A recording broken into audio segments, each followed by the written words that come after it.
Fala galera, e aí, beleza? Estamos aí junto para mais uma videoaula aí para vocês, tá bom? E nessa videoaula nós iremos falar sobre os derivados dos ácidos carboxílicos. O primeiro deles, né, é o éster, que naquela primeira aula, né, quando nós começamos a falar das funções orgânicas oxigenadas, as 8 classificações, ele é o número 8 daquela classificação, né, que é o éster. Porém, o éster é um derivado do ácido carboxílico. Por isso que eu não coloquei item 8. Coloquei item 1 como derivado, mas ele acaba sendo a 8ª função orgânica oxigenada estudada, né? Por quê? Porque ele é um produto que foi obtido através de uma reação de esterificação entre um ácido carboxílico e um álcool. Então tá aqui, ó. Nós temos a estrutura de um ácido carboxílico, temos a estrutura do álcool e forma o éster. Como? A hidroxila do álcool captura o hidrogênio do ácido carboxílico e dá origem à água. Aí o radical aqui, todinho, né? O carboxilato formado, ele se junta ao radical carbônico do álcool, ok? Radical carbônico proveniente do álcool. Então, pessoal, o éster tem essa estrutura aqui que vocês estão vendo, né? O R, esse R de azul aqui, ele pode ser um hidrogênio sem problema nenhum. Esse R' de vermelho não pode ser um hidrogênio. Propriedades, né? Os ésteres que possuem baixa massa molar, eles são líquidos. À medida que a massa molar vai crescendo, esses ésteres eles vão ficando viscosos até chegar ao ponto de virarem sólidos, tá bom? Além disso, eles possuem baixa solubilidade em água. E como a cadeia vai ficando grande, a tendência dele é se transformar em um lipídio, né? Tanto que tem aí o que a gente chama de triacil, né? Triglicérides, coisa desse tipo assim. Ele é bastante utilizado na indústria de alimentos e bebidas como flavorizantes, que é aquele que dá o aroma e sabor. Por exemplo, quando você compra uma bolacha recheada de morango, você não está comprando aquele recheio, não é o morango. A indústria não pegou o morango, bateu, fez a essência, não, nada disso. A indústria de bolacha recheada, né, que utiliza o recheio de morango, ele liga para uma outra indústria que vai fazer esse sabor artificial. Então, qual é a estrutura do morango? Tal. Então, ele pega um ácido carboxílico e reage com o álcool para dar origem àquele tipo de substância que é uma substância sintética, né? A do morango, no caso. Perfeito? E sua nomenclatura, como é que ela funciona? Você vai pegar a parte que veio do ácido carboxílico, vai tirar o nome óico, né? Porque tem lá o ácido metanóico, e também vai tirar o nome ácido, tá bom? Claro, né? Você tira o nome ácido e tira o nome óico. Por exemplo, ácido metanóico. Aí você tira o ácido e tira o óico, aí fica metanoato, tá bom? Aí digamos que o álcool que deu origem foi o metanol. Aí você tira o álcool e bota ele, então fica metila, tá bom? Fica apenas o derivado do radical, que eu falo assim, o radical de carbonos, tá? Então vamos lá. Nesse caso aqui, ó, como é que vai ficar? Como é que você percebe? A ideia é você pegar tudo que está atrás dos dois ossos. É o que veio do ácido carboxílico. Então nesse caso eu tenho 2 carbonos. Então aqui vai ser o E, seria o ácido etanóico, tiro o ácido e tiro o óico. Então etanoato de, aí esse veio o metanol. Aí ele vira metila. Ou então você pega, né, o radical, não é metil? Pronto, metila, só isso. Aqueles radicais derivados dos alcanos, dos alcenos, beleza? Aqui é a mesma coisa, moçada, ó. Temos esse pedacinho aqui. 3 carbonos, então aqui vai se chamar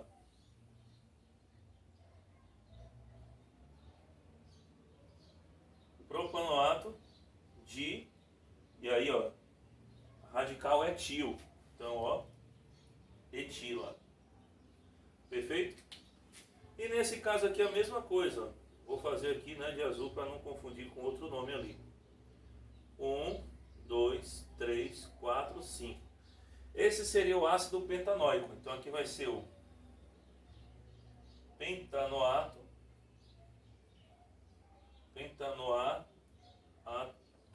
petanoato de seria o benzeno, né?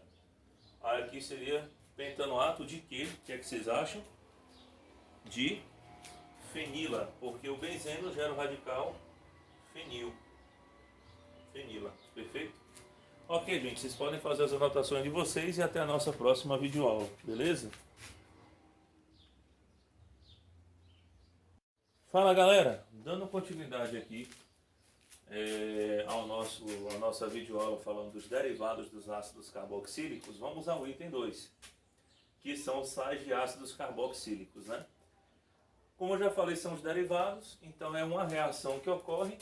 Então nós temos aqui, ó, o produto, né, obtido através da reação de neutralização entre ácido carboxílico, que é orgânico, e uma base inorgânica, como por exemplo, hidróxido de sódio, hidróxido de cálcio, por aí vai.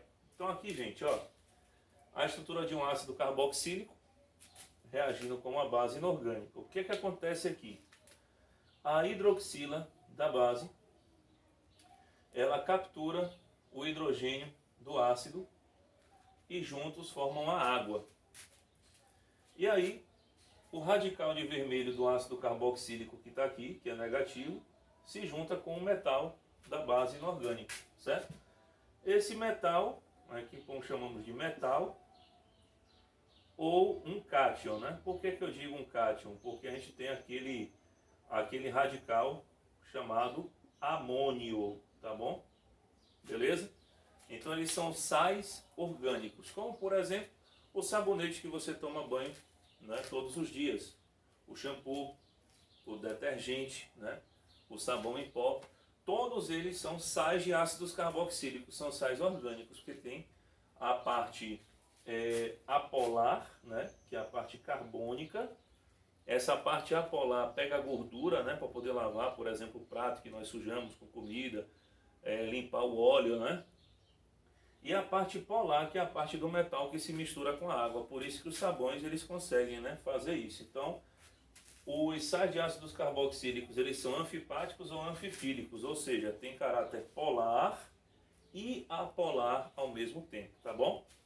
Além disso, pessoal, como eu já falei para vocês, se forem derivados dos ácidos graxos, que são aqueles ácidos carboxílicos com mais de 10 carbonos na cadeia, muito mais do que 10, tá bom? Aí eles vão formar realmente os sabões. A depender do tipo de metal, a gente pode ter o sabão duro, pode ter a espuma, né, que é para barbear, por exemplo. A gente pode ter o líquido, que é o detergente, por aí vai.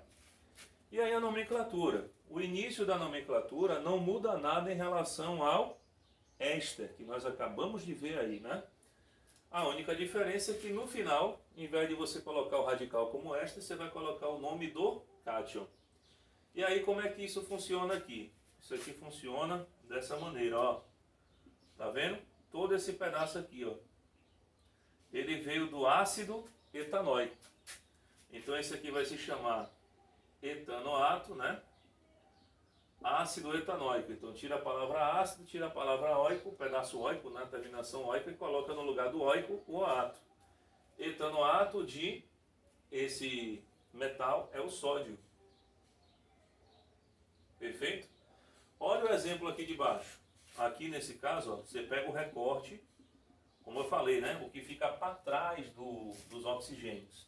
Então são 3 carbonos. Nesse caso nós temos o propanoato de potássio. Perfeito, gente? Façam as anotações de vocês aí, que a gente já vai falar do terceiro tipo. Valeu? Um abraço.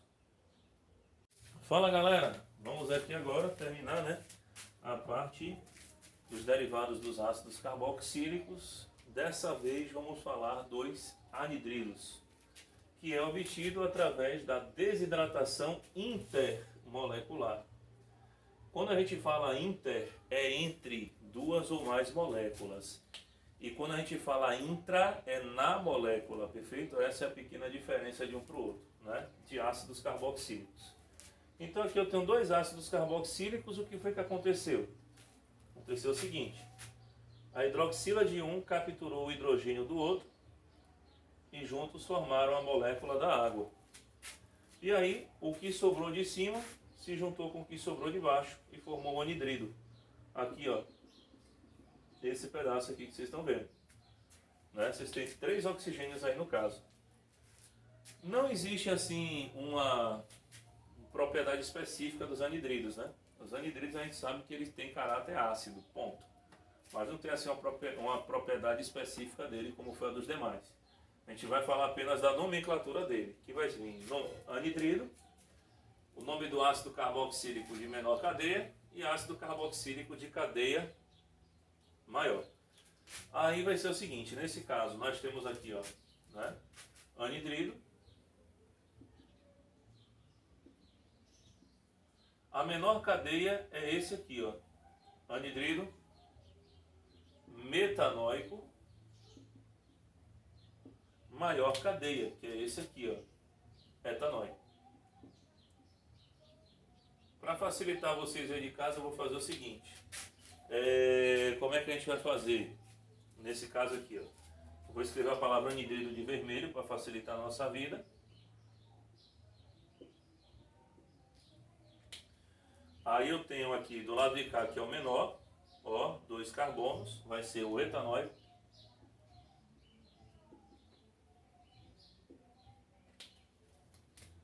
E do lado de cá, propanóico. Então, anidrido, etanóico, propanóico.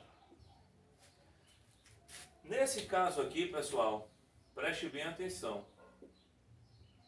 Os dois são iguais, tanto um lado quanto o outro. Aí, nesse caso, nós podemos chamar de anidrido etanóico. Não precisa chamar etanóico, tá? Senão fica redundante. Você disse que é anidrido etanóico. Então, qualquer pessoa que for montar a molécula já sabe que esse anidrido veio de 2 moléculas de ácido etanóico. Beleza, galera? Façam as anotações e até a nossa próxima aula, que vai falar sobre as funções nitrogenadas. Valeu, um abraço, até a próxima.